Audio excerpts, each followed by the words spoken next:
오늘은 거룩한 부활 주일입니다. 주님이 우리 가운데 부활하셨고요. 이 주님이 오늘 이 예배를 통하여서 우리에게 평안을 선포하시고 우리에게 새로운 삶의 문이 열리셨음을 또 선포하십니다. 오늘 부활의 말씀을 받기 전에요, 입교 예식이 있습니다. 입교 예식은요, 만 2세 전에 부모님의 신앙으로 유아 세례를 받은 성도가 이제 만 14세가 되어서 자신이 직접 이제 자신의 신앙으로 고백하여서 내가 하나님의 교회의 거룩한 성도 입교인이 됨을 고백하는 그러한 예식입니다. 오늘 입교식을 받을 함께할 성도는요, 우리 정마리 성도님이십니다. 우리 잠시 자리에서 일어나 주시기 바랍니다. 여러분들 작년 가을에 우리 교회에 새로 또 등록하셔서 새가족 모임을 다 수료를 하셨고, 그리고 어릴 적 우리 아버님 어머님의 신앙을 따라서 유아 세례를 받으셨던 유아 세례 교인이셨습니다. 오랜 세월 동안 사실은 입교를 하지 못하고 있다가 이제 또 하나님이 주신 귀한 은혜의 때를 따라서 오늘 이렇게 그동안 교회에서 입교 문답을 잘 마치시고 입교를 하게 되었습니다. 정마리 성도님은 제가 입교 문답을 할 때 예라고 각각 문답에 대답을 해주시면 되겠고요. 이 거룩한 예식에 참여하고 계시는 우리 성도님들, 여러분이 세례 받을 때의 그 고백과 또 영광을 또 기억하면서 마음으로 함께 고백해 주시고, 특별히 우리 입교하시는 정마리 성도님이 앞으로 우리 주님과 함께 평생을 또 함께 동행하며 살 수 있기를 여러분 기도해 주시길 바랍니다. 이제 문답하겠습니다. 정마리 성도님은 유아 때에 부모님의 신앙 고백과 서약으로 세례를 받았는데 이제는 그 고백과 서약을 성도님 자신의 것으로 삼고 성실히 지키기로 맹세합니까? 예. 정마리 성도님은 자신이 하나님 앞에 죄인인 줄 알며 마땅히 그의 진노를 받아 죽음에서 오직 하나님의 은혜로만 구원 얻을 사람인 줄 아십니까? 정마리 성도님은 주 예수 그리스도께서 하나님의 아들이심과 죄인의 구주이심을 믿으며 말씀에 따라 구원하실 분은 오직 예수님 뿐이신 줄 알고 그를 믿으며 그를 의지하십니까? 정마리 성도님은 지금 오직 성령의 은혜에 의지하여 그리스도를 쫓아 모든 죄를 버리고 그의 가르침대로 살기로 작정하십니까? 마지막입니다. 정마리 성도님은 이 교회의 다스림과 치리에 복종하고 그 거룩함과 화평함을 이루도록 힘쓰기로 다짐하십니까? 이제 제가 기도하겠습니다. 하나님 아버지, 어릴 적 부모님의 신앙을 따라 유아 세례를 받고 이제 그 신앙 고백과 서약을 자신의 것으로 삼고 성실히 지키기로 맹세하는 우리 하나님의 사랑하는 딸 우리 정마리 성도님에게 부활하신 주님이 영원토록 함께하여 주시기를 주님 소망합니다. 주님이 귀한 신앙의 고백을 주님 앞에, 교회 앞에 합니다. 오직 예수 그리스도만이 구주이며 주님의 죽으심과 부활하심을 통하여서 영생을 누리며 평생을 그의 말씀을 따라 기뻐하고 순종하며 의지하며 영원을 누리며 구원받을 것을 고백하오니 우리 정마리 성도님의 고백을 들어주시고 하나님, 이제부터 영원토록 주님 그 삶의 모든 순간을 주님이 동행하여 주시는 복이 있게 하여 주옵소서. 특별히 하나님, 우리 정마리 성도님의 어린 시절 그 부모님의 신앙을 따라 세례를 받았는데 그 어머님, 아버님, 부모님과 가족들이 오늘 이 귀한 입교하는 정마리 성도님을 통하여서 하나님의 큰 위로를 누리게 하여 주시고 하나님, 함께 이 입교 예식을 치르는 우리 사랑하는 우리 모든 교우들, 우리가 세례 때에 받았던 그 고백, 그 감격이 우리 가운데 다시 일어나게 하시고 한 몸 된 교회로 함께 살아가며 우리 정마리 성도님을 위해서 기도하고 헌신하며 교제하며 사랑의 교제를 그리스도의 짐을 함께 나눠지는 복된 교회가 될 수 있도록 하나님이 축복하여 주시옵소서. 오직 주의 은혜 안에서 주님이 약속하신 평안을 누리게 하시고 주님이 약속하신 대로 이 땅을 오직 주님과 함께 살아감을 통하여서 늘 범사가 복되게 하시고 영원한 하나님의 은혜와 생명을 누릴 수 있도록 하나님 복되게 하여 주옵소서. 감사드리며 부활하신 예수 그리스도 이름 받들어 간절히 기도합니다. 아멘. 이제 공포합니다.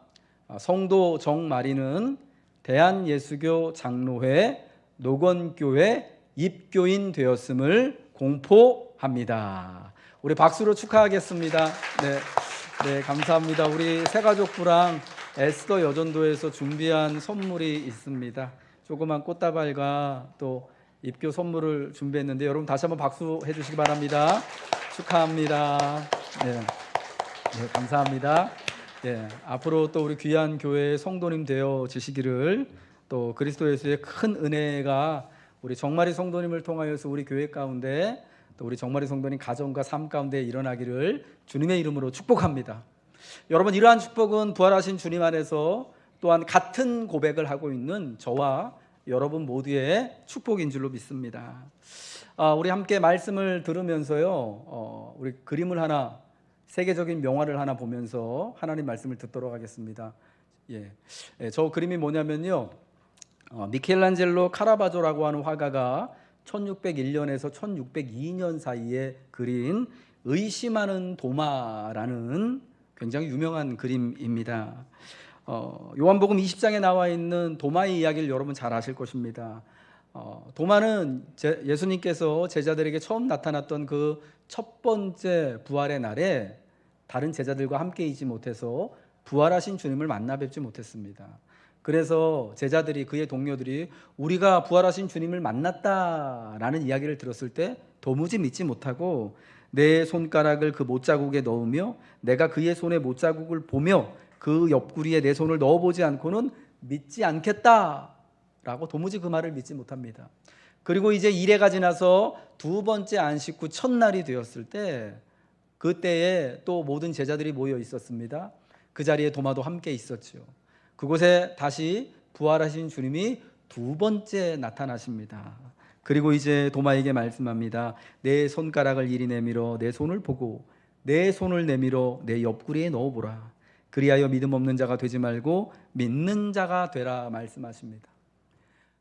이 그림은 도마가 예수님의 그 상처난 옆구리에 이렇게 상처가 쭉 찢어져 있지 않습니까? 거기에 손가락을 이렇게 집어넣고 있는 그림을, 모습을 보여주고 있는데, 저 도마의 표정이 굉장히 흥미롭지 않습니까?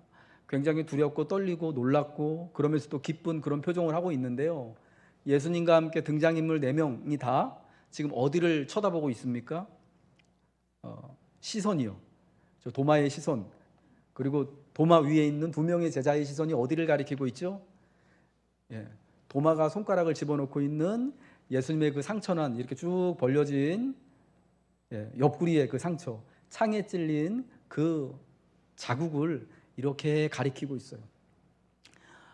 도마는요, 감히 부활하신 예수님의 눈을 마주치지 못하고요, 이 당황스럽고 두렵고 막 그 떨린 가운데 자기 손가락을 집어넣은 예수님의 그 상처만을 바라보면서, 그때 도마가 얼마나 놀라고 얼마나 의심하고 얼마나 두렵고 또 얼마나 기뻤는지를 저 그림이 우리에게 보여주고 있습니다. 여러분, 우리는 예수님의 부활하심을 어떻게 알고 어떻게 믿고 있는 것입니까? 우리가 먼저 받은 것을 누군가에게 또 전달하는, 받고 전달하는 이러한 교회의 사명을 통하여서 우리는 부활의 소식을 받았고 그리고 믿게 되었습니다. 여러분, 예수님이 부활하셨던 그때는요, 녹음기도 또 비디오도 없던 시절입니다. 음성 녹음을 할 수 있었던 시절이 아니었고요, 동영상 편집을 이렇게 진짜 사실과 같이 할 수 있던 그런 기술이 있었던 시절도 아니었습니다. 예수님의 부활을 가장 분명하고 효과적으로 그리고 사실적으로 전달할 수 있는 가장 유의미한 수단은 무엇이었냐면, 부활을 먼저 경험한 사람들의 증언과 그들이 자신들의 증언을 글로써 기록하여 남긴 책, 즉 성경을 통하여서였습니다. 그 당시 예수님의 부활을 전하는 최신의 방법은요, 글을 써서 책으로 기록해요 전달하는 것이었습니다. 여러분 이러한 방법으로 여러분 수백 년, 수천 년 동안 2000년이 넘는 시간 동안 예수님의 부활하신 그 사건의 소식이 변하지 않고 사라지지 않고 부활의 첫날부터 지금까지 우리에게 전달되어지고 있는 것이었습니다. 최초의 부활을 목격한 사람들의 증언이 있었고요.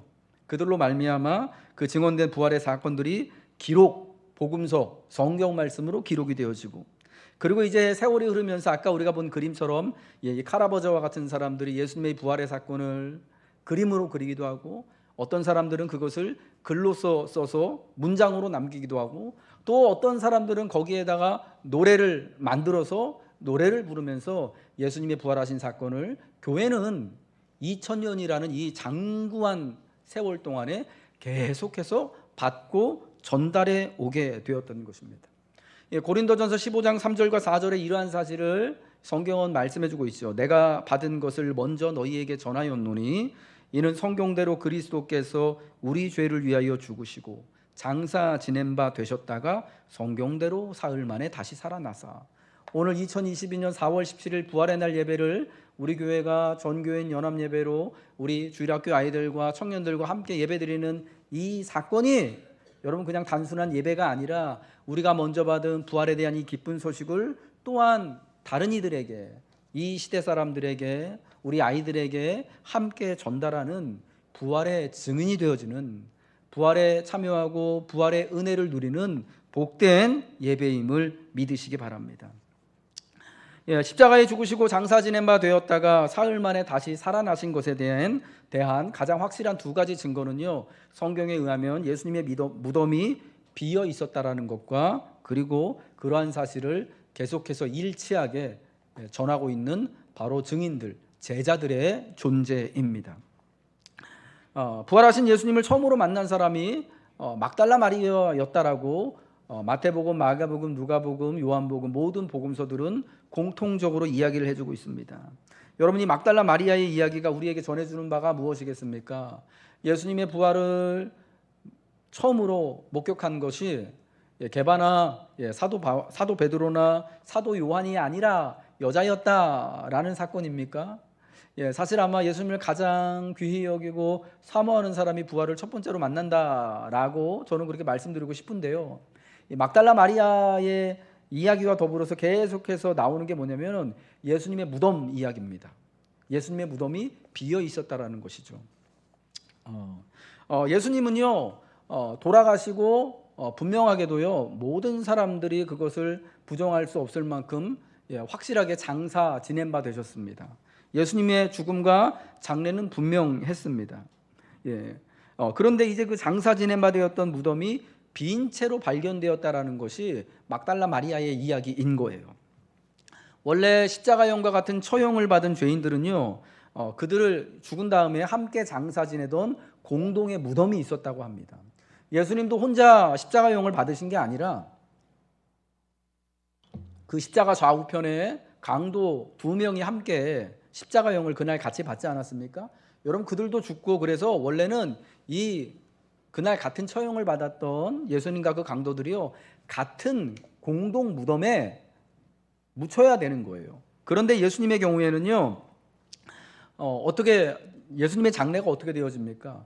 존귀한 공회원이었던 부자 아리마대 요셉이라고 하는 사람이 총독에게 찾아가서 예수님이 돌아가셨으니까 이제 그 시신을 내어달라, 내가 유대인의 법대로 예수님을 장례 지내겠다라고 요청을 하는 거예요. 그래서 총독이 이 요셉의 청을 들어서 예수님의 시신을 그에게 내어주지 않습니까? 그리고 아리마대 요셉은 자기가 준비한 그 세마포에다가 예수님의 시신을 싸고 자기 가족을 위하여서 준비한 가족의 무덤, 한 번도 장례를 치러보지 않은, 한 번도 그 안에 시신을 안치하지 않은 새 무덤, 그 돌을 판 원래 그 무덤에다가 예수님의 시신을 안치를 했던 것입니다. 여러분 이러한 사실을 통하여서 예수님이 분명하게 돌아가시고 무덤에까지 장례가 됐다라는 것이요 분명해졌어요. 그리고 이 장례에는요 아리마대 요셉만이 한 것이 아니라 또 다른 장례위원들이 있었는데, 그날 밤에 니고데모라고 하는 또 다른 공의원이 어느 날 밤에 예수님께 찾아와서 예수님 거듭남이 뭡니까? 라고 물어봤던 바로 그 바리새인 바로 그 유대인 선생님이었던, 그리고 공의원이었던 니고데모라고 하는 사람인데, 그가 또 침향을 가져와서 예수님의 시신에 이렇게 장례를 위하여서 바르고, 이 두 사람이 함께 공동 어떻게 보면은 장례위원이 돼서 예수님의 장례를 치른 거죠. 여러분, 거기에는 또한 여인들이 있었습니다. 어머니 마리아와 오늘 성경에 나오는 막달라 마리아와 요한나라고 하는 마리아와 또 다른 마리아와 여인들이 함께 예수님의 장례를, 예수님의 시신을 십자가에서 내려서 그렇게 치른 거예요. 그래서 예수님이 어떻게 돌아가셨고 어디에 묻히셨는지가 분명해졌고요. 사후로 그 무덤이 빈 사실은 예루살렘의 모든 사람들에게, 심지어 무덤을 지키던 자들을 통해 예수님을 죽게 한 대제사장들에게도 알려지게 된 것입니다. 만일 예수님께서 죄인들을 위한 공동 무덤에 묻혔다면 빈 무덤은 부활의 증거가 될 수가 없는 거죠. 왜? 무덤이 아리마대 부자 사람 요셉의 새로 판 무덤에 예수님이 장례됐다라고 그 무덤이 특정됐기 때문에 부활의 사건이 일어나게 됐을 때 그거 무덤이 분명한 부활의 증거로서 우리에게 주어지게 되었다라는 것입니다. 여러분, 예수님이요 그 무덤 앞을 막고 있던 커다란 돌문이 예수님의 부활과 더불어서 이렇게 쫙 치워지고 무덤이 열리게 되었습니다. 여러분, 이 사실은 빈 무덤은 무엇을 말씀하냐면 이제 그리스도 예수로 말미암아서 새로운 삶의 문이, 새로운 시대가, 새로운 부활의 날이 열렸음을 말씀해주고 있는 것입니다. 그러므로 마리아와 같이 또 예수님을 사모하여서 예수님을 또 기뻐하고 예배하는 자리에 나온 우리들에게 여러분들의 이 삶에 이제 하나님께서 새로운 삶의 문을 열어주시는 줄 믿으시길 바랍니다. 새로운 삶의 문을 열어주시기를 주님의 이름으로 축복합니다. 특별히요, 이 예수님의 부활하신 예수님은요, 믿는 사람들에게 나타나셨습니다. 믿는 사람들이, 특별히 사랑하는 제자들이 함께 모인 그곳에 부활하신 주님이 와서 그들을 만나 주셨다라는 겁니다. 여러분, 예수님의 부활은 믿는 이들에게 그들이 함께 모인 곳에 나타나게 되었던 겁니다. 여러분, 부활은 분명하게 일어난 역사적인 사실이지만, 그러나 예수님을 사모하지 않는 사람들, 예수님을 믿지 못하는 사람에게는 여러분 그게 정말 그런 일이 일어났나라고 믿지 못하고 의심할 수밖에 없는 사실이다라는 거예요. 오직 부활은 믿는 이들에게만, 특별히 믿는 사람들이 비록 두려울지라도 함께 모여 있을 때 부활의 주님을 만나 뵙게 되어지고 부활의 주님으로 말미암아 평안을 누리고 그 영광을 함께 받게 된다라는 것입니다. 예수님의 부활은 믿는 제자들에게 알려졌습니다. 부활하신 예수님은 제자들이 모인 곳에 나타나셨습니다. 복음서에 의하면요, 예수님께서 부활하신 모습을 처음 막달라 마리아에게 나타난 것을 제외하면 예수님은 언제나 제자들이 함께 2명 이상 모여 있는 곳에 찾아오셨다라는 거예요. 엠마오로 가는 두 제자와 예수님께서 동행하셨지 않습니까? 예루살렘의 그 다락방에 그 안식 후 첫날 제자들이 유대인들을 두려워하여서 모인 곳에 문을 걸어 잠그고 있을 때 어찌된 영문이지 부활하신 주님께서 그들 가운데 나타나시게 되지 않았습니까? 그리고 이 일회가 지나서 일주일이 지나서 그 다음 안식 후 첫날 저녁에 도마가 제자들의 모임에 함께 찾아왔을 때, 그때도 여러분 주님이 함께 부활의 주님이 제자들을 만나시지 않습니까? 그리고 부활장이라고 불리는 고린도전서 15장에서는 부활하신 우리 예수님께서 12명의 제자에게, 그리고 500여 형제에게, 그리고 주님의 동생인 야고보에게, 그리고 그 후에 모든 사도들에게, 그리고 맨 나중에 만삭되지 못하여 난 자 같은 내게, 사도 바울에게 나타나셨다고 말씀합니다. 부활하신 예수님을 만난 대부분의 경우가 성경의 증언에 의하면요, 제자들이, 예수님을 사모하고 믿는 자들이 함께 모여 있을 때였다라는 것입니다. 마리아의 경우는 좀 특별해요. 왜 그러냐면은 예수님의 무덤이 비어 있었다라는 것을 증언해야 하기 때문에 아마 그러했던 것 같아요. 그러므로 부활하신 예수님을 만나기 위해서 부활의 영광과 기쁨을 두려움과 절망 대신 누리길 원한다면 여러분, 우리가 어떻게 해야 하겠습니까? 먼저는 부활하신 예수님을 우리가 사모해야 할 줄 믿으시기 바랍니다. 그리워해야 할 줄 믿으시기 바랍니다. 내가 사모하는 주님과 언제나 함께하고 있길 원하는 그 마음이 있어야 되는 거예요. 이 십자가에 달리신 예수님이 나의 죄 때문에 돌아가셨음을 믿는 믿음이 있을 때에만 부활을 은혜로 받을 수 있는 것이고요. 그 믿음이 있는 이들이 함께 모여 있을 때에만, 믿음을 따라 함께 교회로 있을 때에만 부활의 주님을 만나고 그 영광을 나의 것으로 누리게 된다라는 것입니다. 우리가 교회로 함께 모여 부활의 주님을 경배하며 부활로 인한 새로운 희망과 삶을 기대하는 그곳에 우리 예수님께서 지금도 찾아오시는 것입니다. 부활하시고 승천하시기까지 예수님은 40일 동안 제자들과 함께 계셨습니다. 그들이 모인 자리에 함께 찾아오심으로 부활하신 예수님께서 제자들에게 생명과 기쁨과 영광을 나누시고 그들에게 약속하신 대로 성령을 선물로 주실 것을 분명히 하십니다. 여러분, 그런데 이 제자들이 40일 동안 어떻게 모였을까요? 어느 장소에 언제 모였겠습니까? 40일 밤낮으로 마치 진짜 막 스파르타식으로 합숙하는 것처럼 예수님하고 40일 동안 계속 같은 자리에 같은 시간을 계속 보내고 있었겠습니까? 아니요, 저는 그렇게는 생각이 되어지지 않아요. 도마의 경우에도 그렇고 엠마오로 내려갔던 글로바와 같은 제자들도 그렇고요. 그들이 예루살렘을 중심으로 이렇게 있었겠지만 다들 자기들이 해야 할 몫의 일들이 있었을 거예요. 그래서 이렇게 사실은 주기적으로 정하고 만날 시간과 장소를 정해놓지 않았겠습니까? 그래서 그 만날 시간과 장소에 두 번째 안식 일회가 지나서 안식 후 첫날 저녁 때에 다른 10명의 제자와 또 도마가 함께 그 자리에 참석했던 것처럼 또 승천하시기 전까지 40일 동안도 예수님이 그렇게 제자들과 정한 시간과 정한 장소에 함께 모이셨을 것이 분명하다라는 것이죠. 그와 마찬가지로 우리가 예수님의 부활을 믿는 교회로 함께하는 장소와 그 시간에 예수님이 임재하시는 거예요. 부활로 인해 이제 흩어진 성도들이 다시 한번 교회로 모여 새롭게 주님의 성전을 이루고 주님의 거룩한 한 몸으로 이 땅을 새롭게 살아가야 되는 것이죠. 여러분, 참 감사하게도 오늘 부활절을 기점으로 내일부터 거리두기가 이제는 해제가 되어집니다.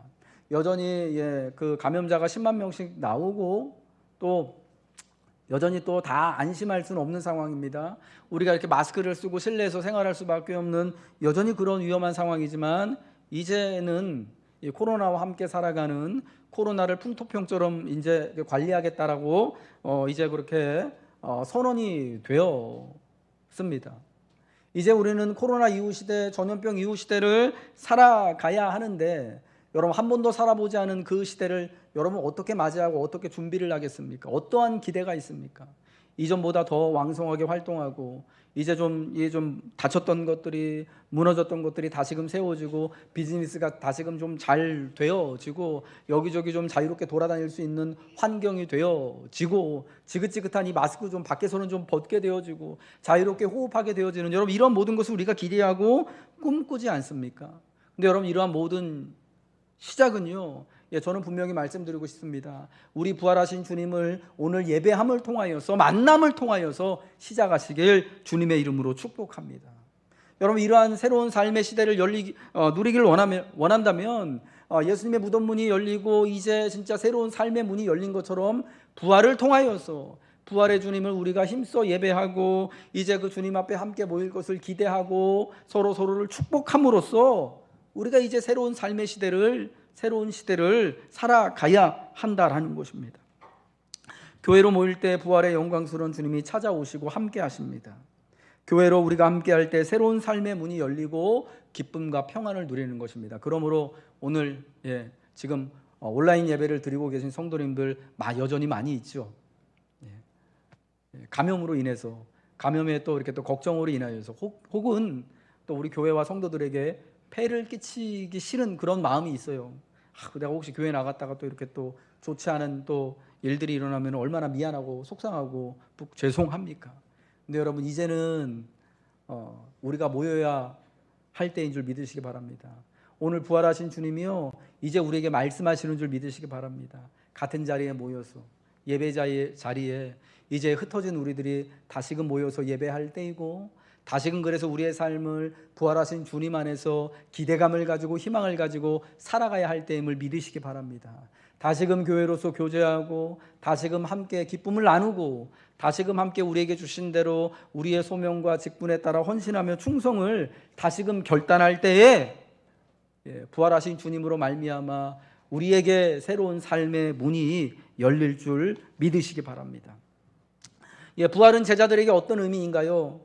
부활은 세 가지 의미가 있는 것 같습니다. 첫 번째로는요, 예수 믿는 그 믿음이 틀리지 않았다라는 것이에요. 믿음이 헛것이 아니구나라는 것이죠. 고린도전서 15장 13절부터 14절 말씀 우리 같이 한번 읽겠습니다. 시작. 만일 죽은 자의 부활이 없으면 그리스도도 다시 살아나지 못하셨으리라. 그리스도께서 만일 다시 살아나지 못하셨으면 우리가 전파하는 것도 헛것이요 너희 믿음도 헛것이요. 믿음이 헛되지 않다라는 것입니다. 예수님이 제자들을 부르셨을 때 이 제자들은 대부분의 제자들이 다 갈릴리 어촌에서 어부일하던 사람들입니다. 근데 그들이 어떻게 했습니까? 예수님의 부르심을 따라서 배와 그물을 던져두고 자기의 식구들을 뒤에다 두고 모든 것을 제껴두고 다 예수님을 따라다녔습니다. 그래서 갈릴리에서 살던 그 사람들이 유대 지역으로 사마리아로 그리고 이제는 예루살렘까지 올라와 가지고 그 큰 십자가 사건을 경험하지 않습니까? 얼마나 놀랍고 두렵고 당황스러웠겠습니까? 그런데 여러분, 부활이 없다면 이 제자들이 겪었던 이 모든 믿음의 일들과 이 모든 일들, 십자가의 일들과 죽음의 일들과 이 고난의 일들과 박해의 일들과 시험의 모든 일들, 특별히 자기 생업을 뒤로 던지고 가족도 뒤로 놓고 주님을 따랐던 모든 것들이 헛것이 되는 거 아니겠습니까? 그런데 이제 예수님이 부활하심으로 말미암아 이렇게 예수님을 쫓아온 모든 것이, 이렇게 유대 땅에서 사마리아 땅에서 고생하고 예루살렘에서 십자가 큰 시련을 겪은 것이 헛된 것이 아니라 진짜 복이구나라는 것을 깨닫게 되는 거예요. 여러분, 그래서 부활은요, 믿는 이들에게 믿음에 대한 하나님의 최종 응답입니다. 아멘이시죠? 믿음에 대한 하나님의 최종 보상인 거예요. 우리가 예수를 믿는 것에 대하여서 하나님이 어떤 응답과 어떤 보상을 해주시길 원하십니까? 내가 교회 나가니까 하나님이 이 코로나로부터 지켜주시겠지. 돈도 좀 잘 벌게 해주시면 좋고, 집도 좀 하나님 때문에 좀 이렇게 좀 수월하게 얻었으면 좋겠고, 이런 거는요, 세상의 무수한 종교들에서 다 약속하고 보장하는 거예요. 진짜 주는지 안 주는지는 모르겠지만. 근데 여러분, 부활을 통하여서 예수 그리스도께서 우리에게 주시고자 하는 최종 믿음의 응답, 최종 보상은요, 그저 그런 물질이 아니에요. 이 땅에서만 좀 평안하게 많은 것을 누리고 건강하게 사는 여러분 그런 형통 이런 게 아니라, 부활로 말미암은 영원한 구원, 영생의 삶, 바로 부활이 우리에게 있어서 하나님의 최종 응답이고 보상이 된다라는 것입니다. 여러분, 이 보상을 이제 하나님께서 예수의 부활하심으로 말미암아 우리에게 허락해 주신 줄 믿으시기 바랍니다. 여러분, 그러므로 가장 귀하고 가장 값진 것을 주신 하나님께서, 영원토록 우리에게 영생과 생명을 주신 하나님, 영광과 평안을 주신 하나님께서 이 짧은 우리의 인생 동안 살아가는 동안에 우리의 길을 지켜주시지 않겠습니까? 우리에게 평안을 주시지 않겠습니까? 시련을 당하더라도, 시험이 있더라도, 이 전염병과 같은 위기가 있더라도 하나님이 우리의 생명을 구하지 않으시겠습니까? 반드시 지켜주실 것을 믿게 됩니다. 아니, 믿습니다. 또한 부활은 다시 주님을 만난다는 기쁨과 감격입니다. 두려움을 넘어서는 평안입니다. 예수님과 이제 영원토록 함께한다라는 너무 큰 감격이죠. 예수님의 죽으심으로 제자들은 잠깐이지만 예수님으로부터 절단되어지는, 떨어 분리되어지는 아픔을 경험하게 되지만, 이제 정말 더 이상 사랑하는 그 주님이 없구나라고 느끼지만, 그러나 여러분, 그 분리는, 그 헤어짐은 영원함이 아니었습니다. 사흘 후에 주님이 다시금 부활하심으로 말미암아서 이제는 영으로서 영원토록 부활의 주님이 그 부활의 영광과 몸으로 우리와 함께 하심을 분명히 나타내시게 된 것입니다. 또한 부활은 새로운 희망이고요, 무덤 문을 열고 나가는 능력이고 사망의 권세에 대한 승리가 되어지는 것입니다. 하나님이 사랑하는 우리 노건교회 교우 여러분들, 이제 예수님의 부활로 말미암아서 새로운 삶을 위한 문이 활짝 열리게 되었습니다. 예수님의 무덤을 막고 있던 그 돌문이 굴러가고, 이제 그 이전에 죽음과 실패와 좌절을 상징하던 그 죽음의 무덤이 비어 있는 것처럼 이제 부활을 믿는 우리들로 말미암아서 우리 주님은 우리에게 새로운 삶을 허락해 주셨습니다. 그 문을 열어 주셨습니다. 그리고 오늘 이 예배를 통하여서 우리를 초청하시는 것 아니겠습니까? 부활의 주님을 만나고 부활의 주님을 만난 교회와 더불어서 함께 모여 살아가고 예배함을 통하여서 그 새로운 삶의 문을 통하여서 하나님의 영광스러운 나라 가운데, 하나님의 영광스러운 삶 가운데 함께 걸어 들어가 영원토록 부활을 누리며 영원토록 은혜를 누리며 살아가시길 우리 주님의 이름으로 축복합니다. 이제 저는 사도 바울이 우리에게 전해준 부활의 그 증거를 통하여서, 부활의 고백을 통하여서 오늘의 말씀을 마치려고 합니다. 고린도전서 15장 16절부터 20절의 말씀입니다. 만일 죽은 자가 다시 살아나는 일이 없으면 그리스도도 다시 살아나는 일이 없었을 터이요, 그리스도께서 다시 살아나신 일이 없으면 너희의 믿음도 헛되고 너희가 여전히 죄 가운데 있을 것이요, 또한 그리스도 안에서 잠자는 자도 망하였으리니 만일 그리스도 안에서 우리가 바라는 것이 다만 이 세상의 삶뿐이면 모든 사람 가운데 우리가 더욱 불쌍한 자이리라. 그러나 이제 그리스도께서 죽은 자 가운데서 다시 살아나사 잠자는 자들의 첫 열매가 되셨도다. 아멘. 우리 시간 같이 한번 기도하겠습니다. 우리 먼저 기도하고 찬양할 텐데요, 여러분 기도할 때요, 이 부활의 은혜가 나에게 임하기를 여러분 기도해 주시기 바랍니다. 부활의 주님, 내가 이 부활의 주님을 믿고 사모할 때, 또 이 부활의 주님을 믿는 이들과 함께 모일 때 이 부활의 주님을 만나고 부활의 영광과 은혜를 누리게 되는 것입니다. 오늘 이 부활의 주님을 사모하는 믿음을 내게 허락해 주시고, 이제 우리 흩어졌던 우리 모든 교우들이 부활하신 이 주님의 은혜로 말미암아 부활의 날을 기점으로 다시 교회로 모이며 예배하고 살아가고 교제하는 놀라운 은혜가 있게 하옵소서.